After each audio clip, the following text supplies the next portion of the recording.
Adorni dio el discurso de su vida. Bueno, muy buenas noches a todos.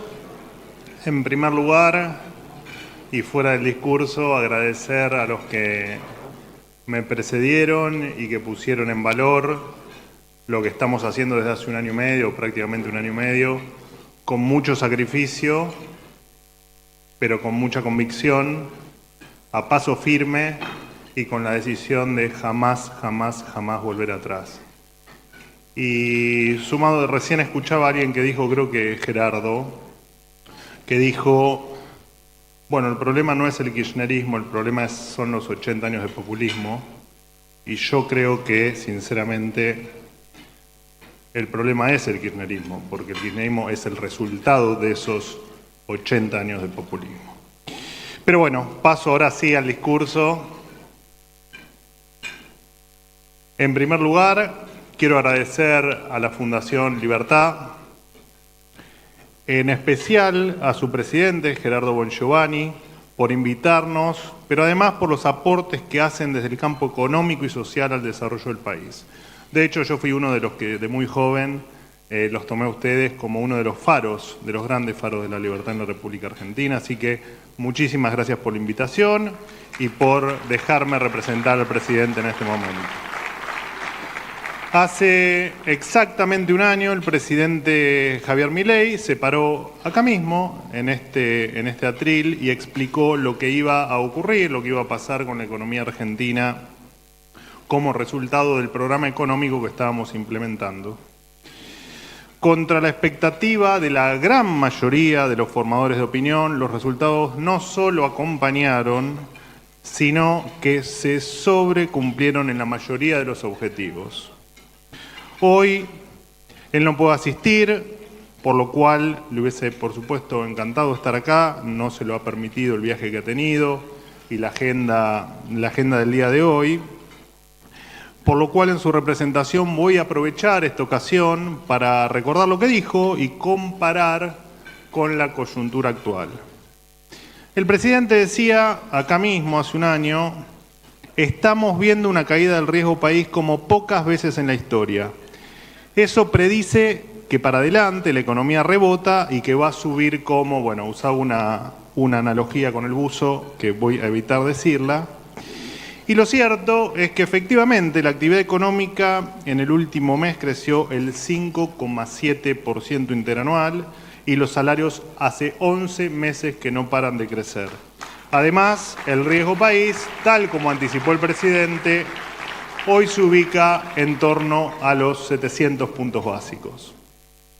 ¿Se acuerdan de los que decían en ese momento que la pendiente de la actividad iba a ser todo en caída? ¿O los que ensayaban la teoría de la L o de la pipita de Nike? Bueno, al final, finalmente, el crecimiento económico fue en forma de tilde, tal cual lo había anticipado aquí el presidente de la Nación. El presidente también dijo que hacia fin de año está claro que la tasa de inflación, dado por supuesto donde arrancamos, va a estar bastante por debajo del 5%, esto lo dijo hace un año.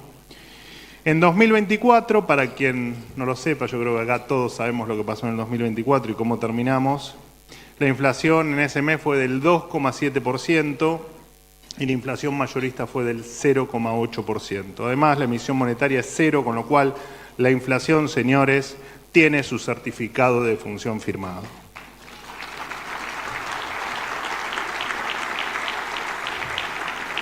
También el presidente Milei se refirió aquí a los análisis de algunos eruditos que vaticinaban mucha licuadora y poco motosierra. Recordará Federico aquel triste momento. Y la realidad dice que el ajuste que hizo este gobierno no solo fue el más importante de la historia, 15 puntos del producto, en su mayoría quienes sufrieron ese recorte fue precisamente la política. Se eliminaron 10 ministerios, 200 áreas del Estado, hay más de 42.000 empleados menos y ya no hay transferencias discrecionales a las provincias para comprar voluntades, ni curros, ni obra pública, ni nada que signifique el látigo de la billetera. Incluso en mi área, acá aprovecho para desmentir una burda fake news, de las tantas que me vienen haciendo últimamente, lo que lamento profundamente. En mi área, la Secretaría de Comunicación y Medios de la Nación, pasamos de tener, el 10 de diciembre de 2023, lo heredado de la gestión Cerruti y compañía, 634 empleados. Hoy tengo 248 y no tengo un solo peso destinado a la pauta publicitaria oficial. Y además absorbí más competencia, o sea que trabajo más con el 60% de los recursos menos. Y lo más importante del ajuste es que cayó, como decía, principalmente en la política y no en la gente.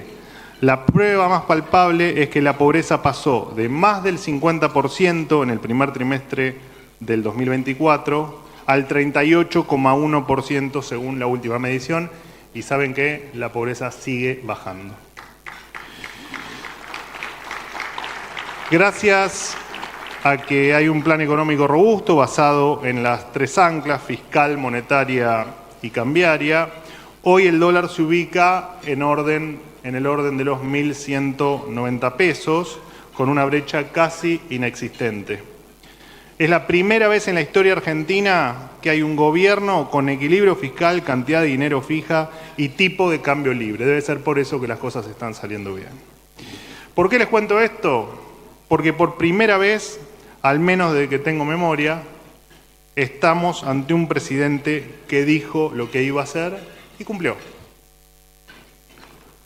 La diferencia respecto a todos los anteriores es que la confianza en su palabra no radica en sus promesas, sino en sus objetivos cumplidos. Que la palabra de un presidente vuelva a tener valor es una rareza absoluta. Por desgracia, ¿no? Pero es una rareza absoluta.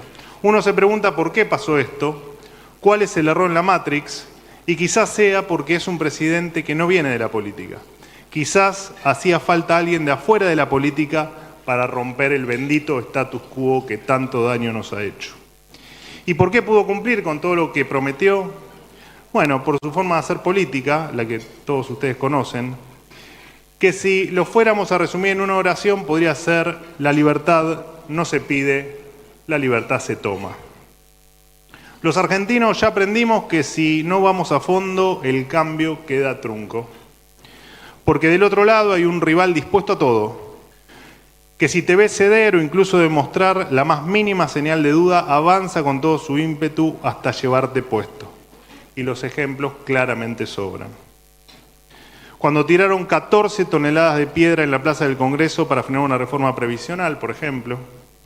También cuando en el 2019 los mercados sufrieron un derrumbe histórico frente al inminente regreso del tren fantasma de la política, que ahora con la historia ya plasmada en un libro, lo cierto es que no solo era un tren fantasma, hubiese sido el mal menor que hayan caído los mercados, sino que lo terrible fue todo lo que vino después, cuando nos encerraron, nos bastardearon y nos quitaron lo más profundo que tenemos los seres humanos, que es precisamente la libertad, y de lo que no hay que olvidarse nunca. Lo que nos hizo el kirchnerismo fue criminal.